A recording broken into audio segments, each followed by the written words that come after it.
আমার দেখুন, কালকে মাননীয় মুখ্যমন্ত্রী বিশদে এটা নিয়ে সাংবাদিক বৈঠক আপনাদের সঙ্গে করেছেন। আমার আর বলার বিশেষ কিছু অবকাশ আছে বলে বা পরিচয় আছে বলে আমি মনে করি না। আমি খালি একটা কথাই বলতে পারি, আজকে তো স্কুল সার্ভিস কমিশনও সাংবাদিক বৈঠক করেছে, ফলে যা মূল কথাটা লিগ্যাল বা টেকনিক্যাল ক্লারিফিকেশন তো ওরাই দেবে।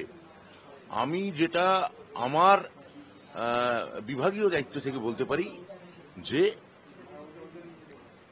আমরা মুখ্যমন্ত্রী যা বলেছেন সেই অনুযায়ী সর্বতোভাবে আমরা বঞ্চিত এবং যোগ্য যারা আছেন তাদের পাশে আমরা সর্বতোভাবে থাকব, মানবিকভাবে থাকব, রাজনৈতিকভাবেও থাকব। এক দুই, এই যে আপনারা যেটা বলছেন টেইন্টেড বা আনটেইন্টেড, বা এক দলের বেতন ফেরত দেওয়া হবে আরেক দলের বেতন ফেরত দেওয়া হবে না, এই কথাগুলো তো আমার কথা নয়। এগুলো মহামান্য প্রধান বিচারপতির জাজমেন্টে প্রতিটি পাতায় আছে, মানে বেশ কয়েকটা পাতায় আছে, 28 নম্বর অনুচ্ছেদে খুব স্পষ্ট করে আছে। তাহলে যে রায় বলছে যে টেইন্টেড এবং আনটেইন্টেড, সেটা তো এসএসসির দেওয়া তথ্য পরিসংখ্যান তার ভিত্তিতেই বলা হচ্ছে। তাহলে আপনারা যেটা বলছেন যে যোগ্য বা অযোগ্য এসএসসি ভাগ করতে পারেনি, তা নয়।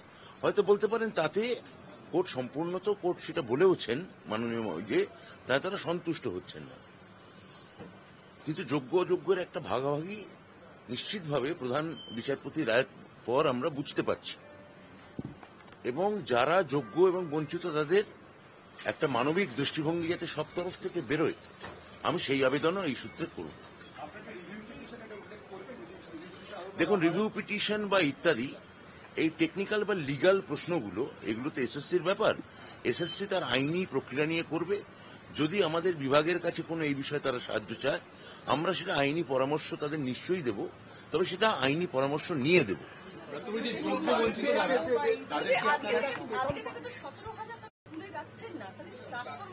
আমার মনে হচ্ছে যে এটা এই তথ্য ঠিক নয়।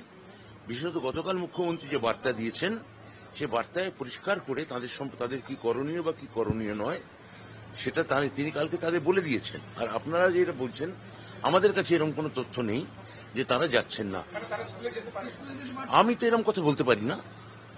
আমি বলছি যে মুখ্যমন্ত্রী কালকে যেটা বলেছেন এবং মহামান্য বিচারপতি যেটা বলেছেন, সেটার পর যদি কোনো টেকনিক্যাল বা কোনো লিগ্যাল ক্লারিফিকেশন, সেটা তো এসএসসি আজকে জানিয়েছে। তো এসএসসি জানিয়েছে যে তারা মহামান্য প্রধান বিচারপতি, সুপ্রিম কোর্ট